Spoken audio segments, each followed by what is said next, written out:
Compiling an architectural portfolio is extremely challenging. It doesn't matter if you're doing it as a student or somebody looking to change jobs.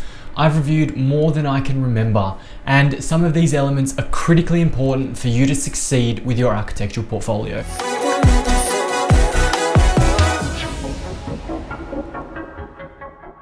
What's going on, guys? My name's David Tomic and welcome back to the channel. Today we're talking about the key elements that need to be in your architectural portfolio in order to succeed no matter what you're creating it for. As a student or as somebody changing jobs, there are many things that we look at in architectural portfolios. And if you stick around to the end of the video, I'm going to tell you a trade secret that if you do, will guarantee you success as long as you do it correctly. So it doesn't matter if you're a student or a professional. When you're creating an architectural portfolio, the number one thing to remember is please make sure it is your own work.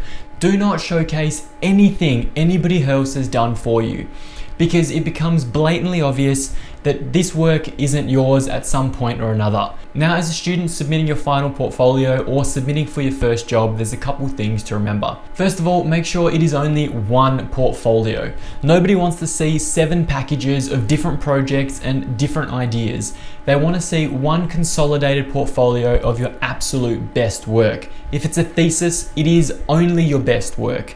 If it's a job application, it should only be one document. That one document also needs to be extremely tailored to the purpose. For a thesis, make sure it is extremely tailored to the marking criteria. For a job interview, make sure it's tailored to that business. So if it's a commercial firm you're applying for, only showcase commercial projects. If it's a residential firm, again, only showcase residential projects. Nobody wants to see something that isn't relevant to them because it's just wasting their time. Now, when people start flicking through your portfolio, the first thing they're always impressed with is render quality. Render quality in the industry doesn't mean abstract Photoshop, artistic imagery. It means genuine knowledge of architectural rendering software. So if you're a gun at 3ds Max, or if you know exactly how to use V-Ray to create incredible imagery, showcase that. You don't want to be going and showing generic photoshopped things slapped together. You genuinely want to show as much knowledge as you can, because your portfolio is showcasing your skills and your abilities. The render quality only goes so far though, because if these ideas are generic, nobody's going to care. If you just showcase a little baby house in the back of some suburban village, it's going to look nice, but nobody's going to go, wow, this guy's got incredible ideas, or wow, this girl knows exactly what she's talking about. They really want to be wowed and they want to be impressed. So whatever your abstract idea is, make sure it's grand, but make sure it is buildable. From somebody who's interviewed a number of grads, make sure those ideas are buildable. It is the first thing I pick on grads, and it's their knowledge of documentation.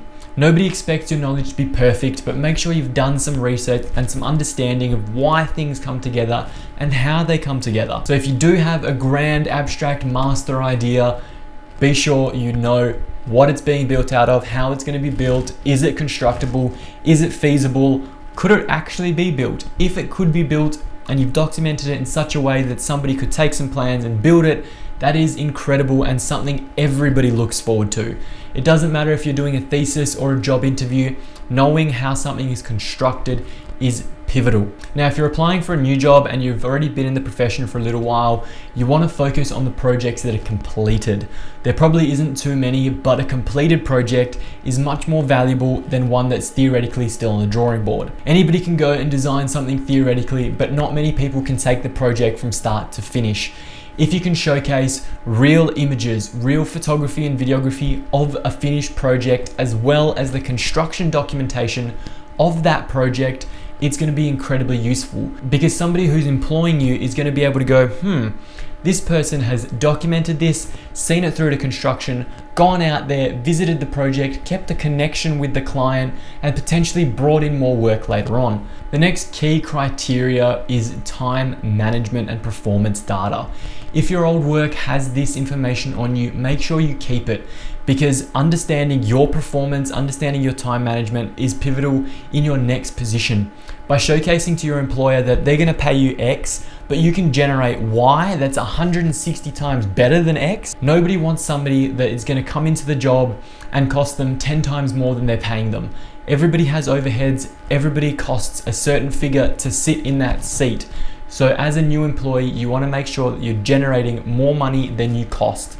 If you have this information, it's vital. I know it seems a little bit random, but it's something that every employer and every business owner is going to be looking at critically and going, this guy knows exactly what's going on. Now, in both situations, you want to showcase at least one page about you.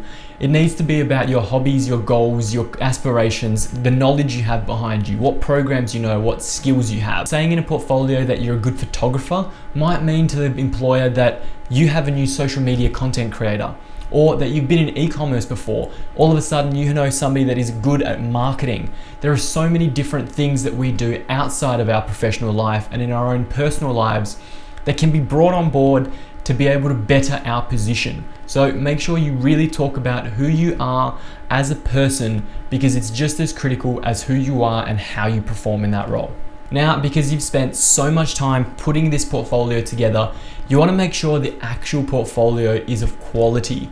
So the presentation of it needs to be perfect. One, think about a box, some sort of presentation method of how you can hand over this special book to the person who's either getting the thesis, employing you in the future, or that you just want them to see. You don't want to be just handing over a USB and going, this is my work, look at it, flick through the pages, you might be excited.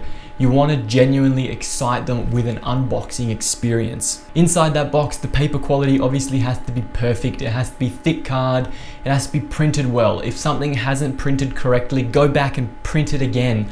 You don't want to be in an interview and going, oh, that didn't print right, because it shows you didn't pay enough attention to the details. You didn't care enough to go and reprint that. That's why in university they told you never go to your drawing board and scribble in your name or your student number if you've forgotten it, because it means you didn't think about the details. Everybody's going to spot that pencil mark, but they might not necessarily spot the mistake. Now, if you really want to stand out from the crowd, forget about paper. Completely scrap that entire idea and forget everything I just said. I know, controversial, right? Right now in 2021, more and more architecture is being presented in a video format. Every single day we're creating video content, just like this video that you're watching now, to showcase to people around the world. So if somebody was to present their thesis or their job application to me via a well-constructed 3D animated movie with some amazing footage of constructed projects that if they're applying for a new job for, I'd be so impressed. I'd know that this person has gone so far above and beyond to make sure they stand out from the crowd. Everybody in the architecture industry is good at compiling documentation. Not many people are good at presenting videos. So if you can take it a step up, take it to the next level, don't forget about the unboxing experience and create something incredible, this is definitely going to make sure you stand out from the crowd. Anyway, that's all for me today, guys. Thank you so much for watching. I hope this video gives you some inspiration and good guidance of how you can create your next architectural portfolio. If it did, make sure you smash that subscribe button below, because this video forms one of my 28 videos in 28 days. Usually it would be I'll see you next Monday, but in this case, I'll see you tomorrow.